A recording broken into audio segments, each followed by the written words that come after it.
Good morning, children. Let us start with a new chapter, that is unitary method and time and work. Now, first thing is, what is a unitary method? Now, unitary method is a method in which the value of unit quantity is first calculated. Value of unit quantity is calculated. Now, what is the meaning of this unit quantity? For example, I gave 6 pens to 3 students. Now, how many pens will 9 students get? Now, first to find out this, you have given 6 pens to 3 students, but to find out how many 9 students will get, you have to first find out how many pens one student have got. So for this, what you need to do, you need to divide. 6 divided by 3 will give you 2, which means each student means one student got 2 pens. It means 9 students will get 9 multiplied by 2, 18 pens. Unit quantity means to find out how much a single quantity is going to get. After finding out that, afterwards you are going to find out what is given in the question, means that one single quantity is going to be distributed among how many other units. Now this unitary method had two different forms of variations. First is your direct variation, second is your inverse variation. Now what happens in direct variation is relationship between the two quantities remains same. They affect each other directly. For example, if there is an increase in one quantity, then it will be an increase in the another quantity as well. Two quantities, if there is an increase in first quantity, there will be an increase in the second quantity as well. For this is same for decrease also. If there is a decrease in first quantity, then there will be a decrease in second quantity as well. Now, under inverse variation, what happens when you have two quantities with you? If there is an increase in one quantity, then there will be a decrease, opposite, decrease in the second quantity. And if there is a decrease in your first quantity, then there will be an increase in your second quantity. This is inverse variation. Now, to have a better understanding of these concepts, let's try to do a few questions. Let us start with exercise 8a. Look at question number 1. You have to fill up the blanks. First question, they have given you 16 articles cost rupees 72. 16 articles cost rupees 72. Now you have to find out one article cost. Now we have discussed, when we find out one, we divide. So cost of one article equals 72 divided by 16. 16, how many times is 72? Well, 72 doesn't come in table of 16, first thing. So let us try to decrease it with the table of 2. 2 8s are 16, 2 3s are 6, 2 6s are 12. Let's try it with the table of 4. 4 2s are 8, 4 9s are 36. We are left with 9 by 2, which will give you rupees 4.5. Cost of one article is 4.5. Now they are asking you cost of 30 articles. 30 articles cost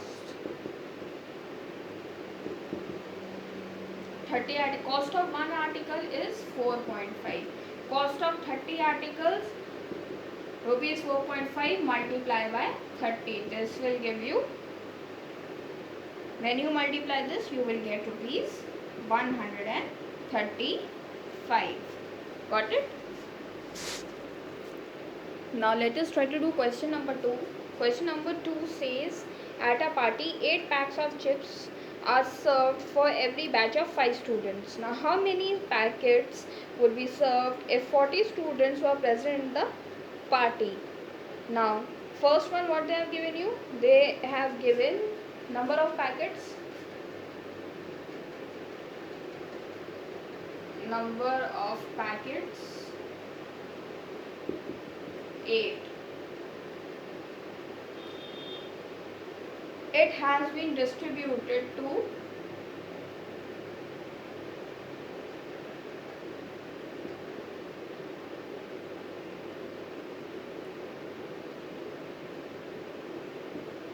batch of 5 students. Now what they are asking, how many packets will 40 students get? Packets given, number of packets given to 40 students. Now what was the formula? To find out 1, you need to divide and then you have to multiply with the given number of whatever number they have given to distribute the value of 1. So to find out the value for 1, we divide, then whatever value we are going to get, we are going to multiply it by 40. So you can form this equation directly. 5 ones are 5, 5 eights are 40, 8 eights are 64. So your answer is going to be 64 packets. Now there's one more thing. This is first method. There is another way of doing this. There is second method as well. Let us see. Now second method is the ratio method. Ratio we have done in the previous chapter, chapter number 7. This is chapter number 8. Now over here you can use ratio method as well. For this, what you have to do, your ratio for packets of chips, ratio of packets of chips should be equal to ratio of students. Now packet of chips you are having 8 with you and another number you don't know, so we will take x. Over here 8 packets are distributed among 5 batch of students and in the question they are asking about 40 students. So these are number of students and these are number of packets. Now 8 is to x means 8 upon x. 5 is to 40 means 5 upon 40. You cross multiply. This method we have used for proportion. Do you remember? A multiply by D and C multiply by B.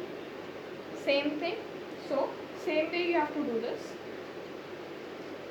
5x equals 8 multiply by 40. 5 8 4s are 32. 320. X will remain over here. 320 divided by 5. 5 ones are 5.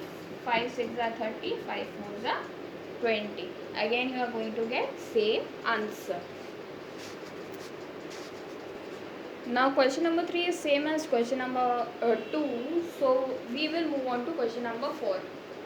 Now question number 4 shows you inverse variation. This question shows inverse variation. It says a person at the speed of 72 km travels by a car from Delhi to Chandigarh in 10 hours. What should be the average speed of the car so that the person can complete the journey in 8 hours? Speed they have given you 72 km per hour from Delhi to Chandigarh, and time they have given you 10 hours. Now what should be the average speed? They are asking you the average speed to complete the whole journey in 8 hours. Over here you can see that there is an increase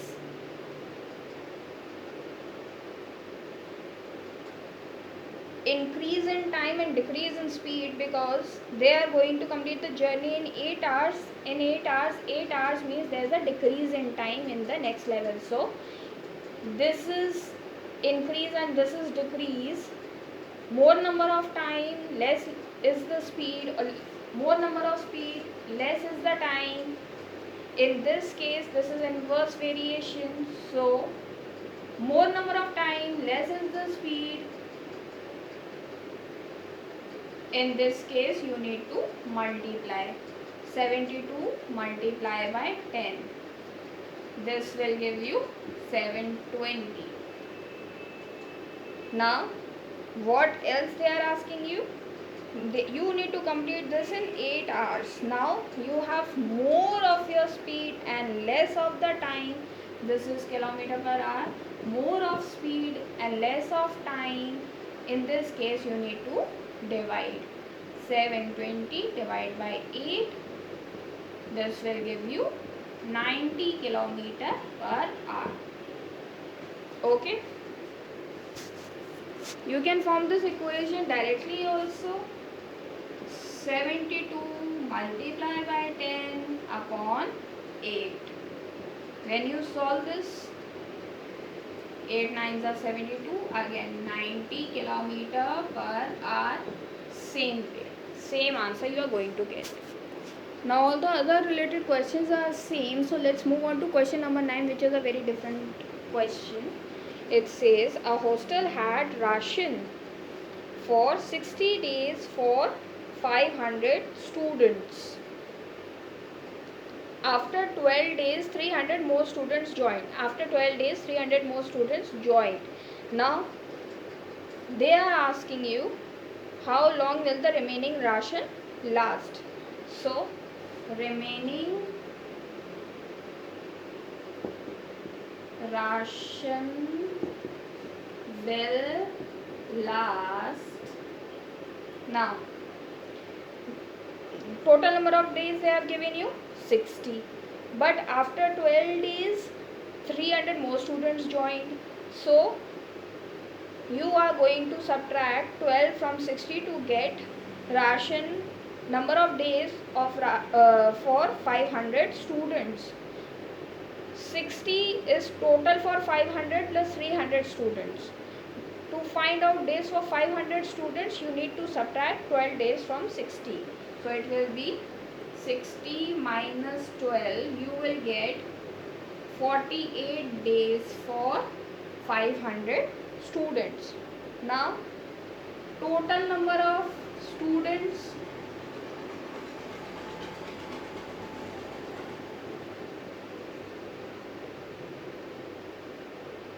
firstly there were only 500 students, then afterwards 300 students more joined, so 500 plus 300 will give you 800 total number of students.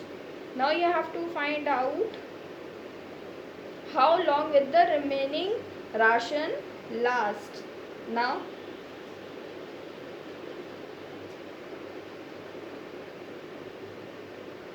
$300 students आपके बाद में आए हैं. Okay, this is the total number. 48 days were for 500 students. So 500 students multiply total number of days. How many were the total number of days? 48 upon what are the total number of students? 800. Divide When you divide this, 0 0 will get cancelled. 8 6 are 48. You will get 30 days. Your ration will last for more 30 days. In this case also you can see more number of students, less number of days, less number of students, more number of days, inverse variation again you can see in this question.